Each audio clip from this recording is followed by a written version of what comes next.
I never imagined that a routine diplomatic mission would turn into an experience I'd never forget.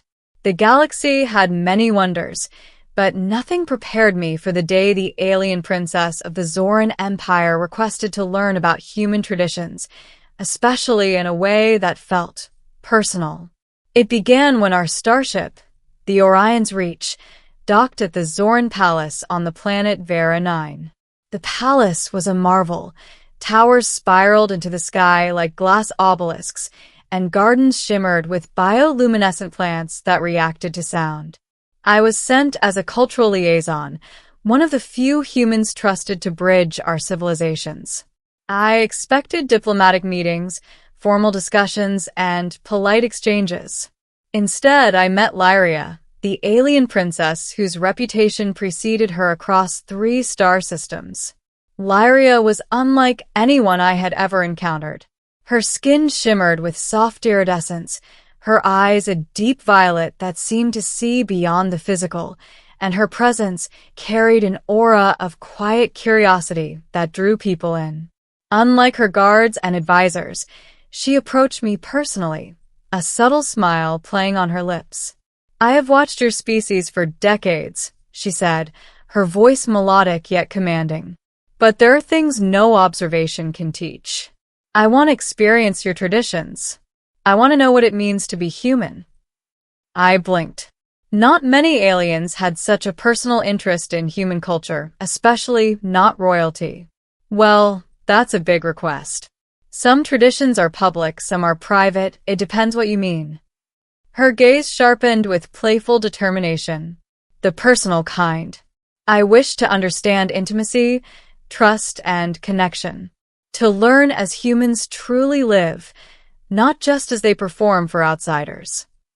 The room suddenly felt smaller, charged with anticipation. I realized this wasn't about diplomacy or ceremonial niceties. She wanted authenticity. The beginning, introducing her to human simplicity. We began with the basics. I taught her about human greetings, the subtle art of gestures, and the importance of eye contact. She learned to shake hands, bow, and even laugh at jokes she initially didn't understand. Her curiosity was insatiable. Each lesson she absorbed like a sponge, eager to try again and again. But it wasn't enough for Lyria. She wanted traditions humans held closest to their hearts, the moments they often reserved for family or lovers. I decided to start with something simple yet intimate. Cooking. "Food," I explained, "is one of the oldest human traditions. It's about sharing, creating, and caring. To truly know someone, you see how they feed themselves and others." Lyria's purple eyes sparkled. "Then show me." In my quarters, we prepared a traditional human meal. I guided her hands as she chopped vegetables and stirred sauces, laughing when her movements were a bit too precise. When we finally sat down to eat, she mimicked my gestures, tasted my food, and her face lit up in delight. "This is joy," she murmured. "Not just sustenance. There is feeling in this. Connection." It was a start, but I knew she sought more than joy. She wanted closeness. The middle, experiencing human bonds. Next, I introduced her to human storytelling.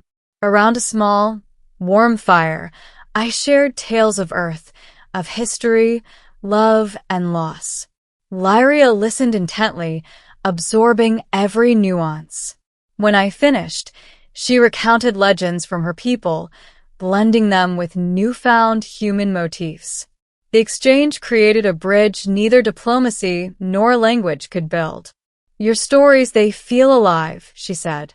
"In them, humans are fragile but fierce, brave yet flawed. I wish to live this bravery." It was then she requested something more daring, a human celebration of personal connection. I considered the implications. This was no public ceremony. It was something shared between people who trusted each other implicitly. I hesitated briefly before showing her a tradition humans often reserved for their most intimate bonds: dancing. We started with something simple, hand in hand, swaying gently. Lyria's movements were awkward at first.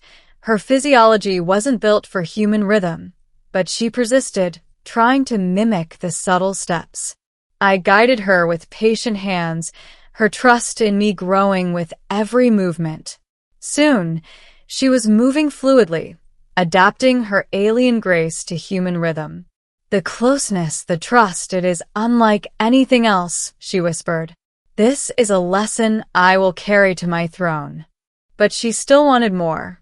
She wanted the most personal, human experience, something deeper than ritual, tradition, or dance. The personal way, vulnerability, and trust.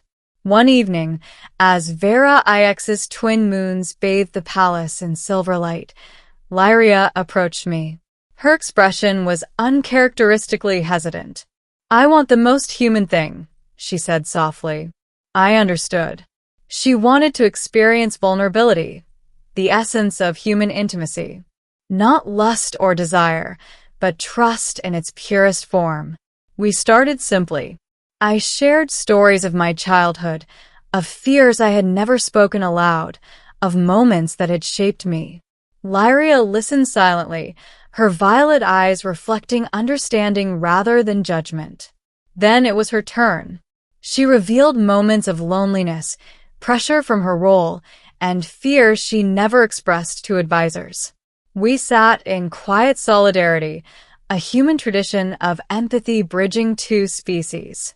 The act of sharing vulnerabilities created a connection deeper than anything I had experienced, even with fellow humans. "You have shown me," she whispered, "that connection is not about similarity, but about acceptance. You have shown me how humans truly open themselves." I nodded, realizing we had crossed the line from teaching to mutual growth. The princess, who had once seemed distant and untouchable, now trusted me completely. She leaned closer, and for the first time, I felt the weight of her gaze not as royalty, but as someone who saw me entirely.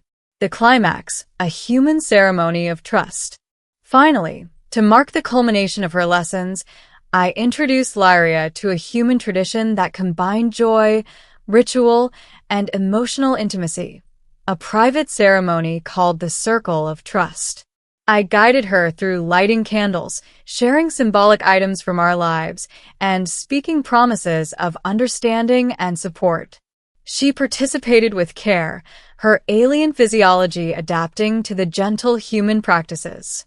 "This is," she began, struggling to translate, "the heart of humanity. It is honest, open, fearless." We ended the ceremony by exchanging tokens, small objects representing our trust in each other.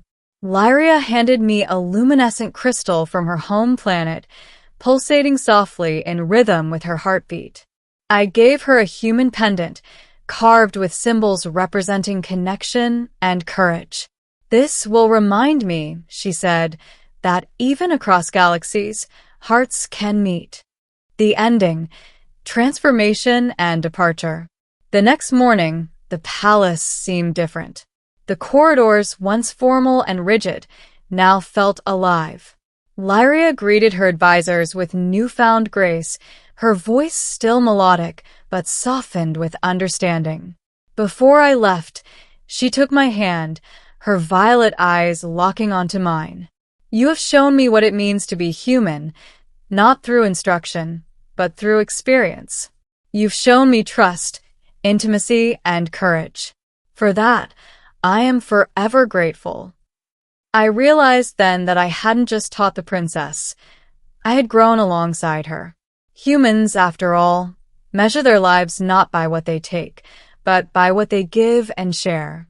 By sharing myself, my world, and my traditions, I had created something timeless, a bridge between species.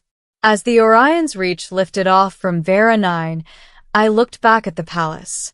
Lyria stood on her balcony, her form bathed in the twin moon's light, holding the pendant I had given her.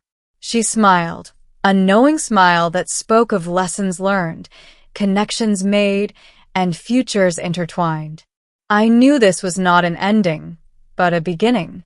Somewhere, across the stars, a princess now carried a piece of humanity within her, and I carried a piece of the Zoran heart within mine.